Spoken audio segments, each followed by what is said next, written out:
m'appelle Mathieu et je suis un photographe expérimental français. J'ai vécu à Paris toute ma vie, mais j'ai réalisé que je n'avais jamais vraiment pris en photo la Tour Eiffel d'une manière originale. Du coup, j'ai eu une idée étrange. Est-ce que je peux transformer un appartement parisien en appareil photo géant ? Mon plan est de créer une caméra obscura inversée à l'intérieur d'un appartement parisien et d'enregistrer le résultat avec mon appareil photo numérique pour en faire une vidéo time-lapse. Une caméra obscura est un outil optique ancien qui projette une image inversée du monde extérieur sur une surface intérieure. Et il a joué un rôle très important dans l'histoire et le développement de la peinture et de la photographie. Si vous entrez dans une pièce sombre et que vous faites un petit trou sur l'un des murs, vous constaterez que lorsque la lumière pénètre par ce trou, elle projette une image inversée sur la paroi opposée. En fait, j'ai déjà fait une caméra obscura dans le passé, mais la projection à l'envers, c'était frustrant, et je sentais que je pouvais faire mieux. Je dois trouver un moyen de renverser l'image et de la mettre dans la bonne orientation. Et deuxièmement, je dois trouver un endroit avec une vue parfaite, et ça va vraiment être un cauchemar. J'ai donc commencé à chercher la meilleure solution pour régler ces problèmes. Et j'ai trouvé ça, le Bonfonton Up, le seul objectif au monde capable de créer une caméra obscura inversée. Il est fabriqué par une petite entreprise en Finlande. J'ai donc tenté ma chance et je leur ai demandé s'ils voulaient bien participer à mon expérience. Cet objectif étrange est vraiment incroyable. Il peut faire la mise au point jusqu'à 4 mètres et avec l'aide de miroirs internes, il peut inverser la projection pour que votre caméra obscura soit dans la bonne direction. Alors, maintenant que j'ai l'objectif, j'ai besoin de l'emplacement. Je veux avoir le monument le plus célèbre de France au milieu de ma projection. Il me faut donc une chambre avec une vue parfaite, juste en face de la Tour Eiffel. J'ai demandé à mes followers sur Instagram, mais au bout d'une semaine, je n'avais aucune réponse. Et pour une bonne raison. Vous voyez, la plupart des appartements parisiens n'ont vue sur rien. Et la plupart des gens qui ont une vue sur la Tour Eiffel ont une vue de côté, ou de très loin. J'ai commencé à chercher des chambres d'hôtel avec vue. Il y a beaucoup d'hôtels qui offrent une vue imprenable sur la Tour Eiffel, mais lorsque vous réservez une chambre dans un hôtel, vous ne pouvez pas être sûr à 100% d'obtenir la chambre exacte que vous avez réservée. Et je n'avais pas envie de prendre ce risque. Et j'ai commencé à chercher sur Airbnb. Chaque chambre avec vue avait un problème. Pas de mur blanc, une vue latérale sur la tour, jusqu'à ce que je vois cette annonce. La taille des fenêtres était parfaite. Elle ressemblait déjà à des objectifs d'appareil photo.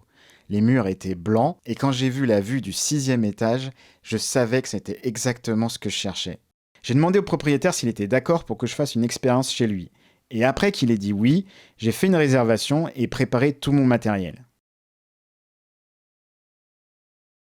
2 semaines plus tard, je suis arrivé devant la Tour Eiffel avec tout mon matériel. Il y avait énormément de gens qui étaient là pour garder un souvenir et qui ont dû partager tout cet espace pour obtenir exactement la même photo, alors que moi, j'allais avoir la Tour Eiffel rien que pour moi.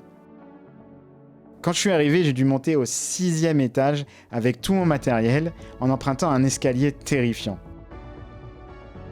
Enfin, j'ai découvert l'appartement et la vue incroyable. Je n'avais que quelques heures pour créer ma caméra obscura.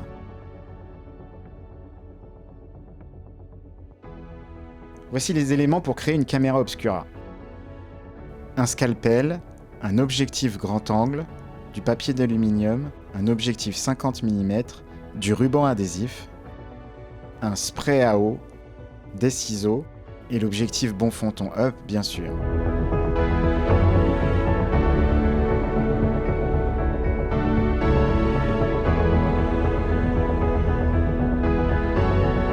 Pulvériser de l'eau agit comme une colle et maintient la feuille d'aluminium sur la fenêtre, bloquant 100% de la lumière. J'ai utilisé la forme de pré-découpe pour créer le trou pour installer l'objectif.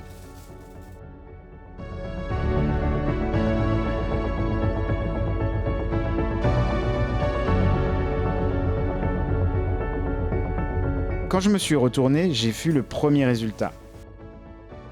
C'était un bon début, mais je n'étais pas vraiment satisfait.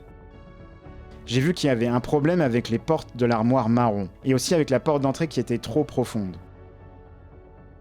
J'ai donc essayé d'ajouter un drap blanc pour réduire la déformation.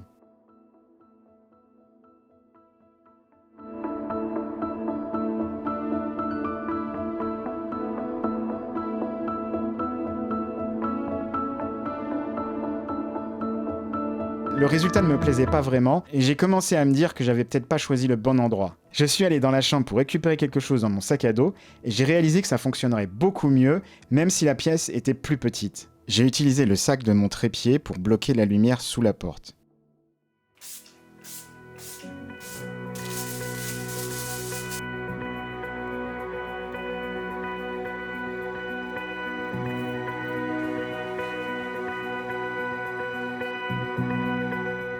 J'ai installé l'objectif une deuxième fois et j'ai été époustouflé quand j'ai vu l'image derrière moi.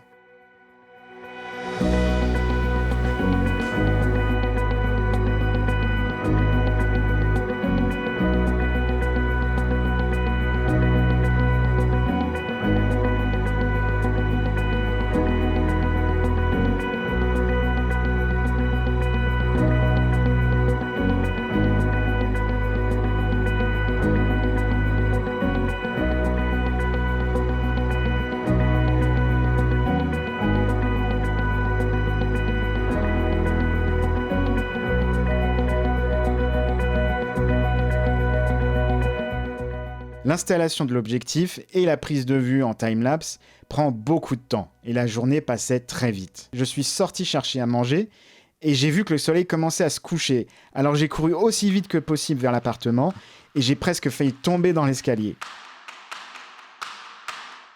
J'ai juste eu assez de temps pour prendre une dernière photo avant que le soleil s'en aille. Le lendemain matin, je me suis réveillé très tôt et j'ai pris le temps d'apprécier l'endroit le plus touristique de Paris avec pratiquement personne dedans. Avant de quitter l'appartement, j'ai eu le temps de faire encore quelques timelapses. Et c'est vraiment ceux-là mes favoris.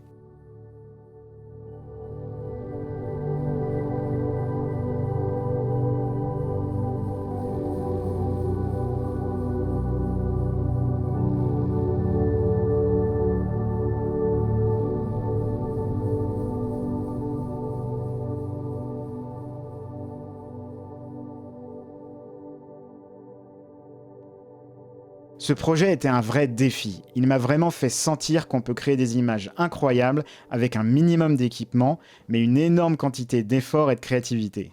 Je regarderai plus jamais la Tour Eiffel de la même manière maintenant que je l'ai pris en photo avec une caméra obscura géante.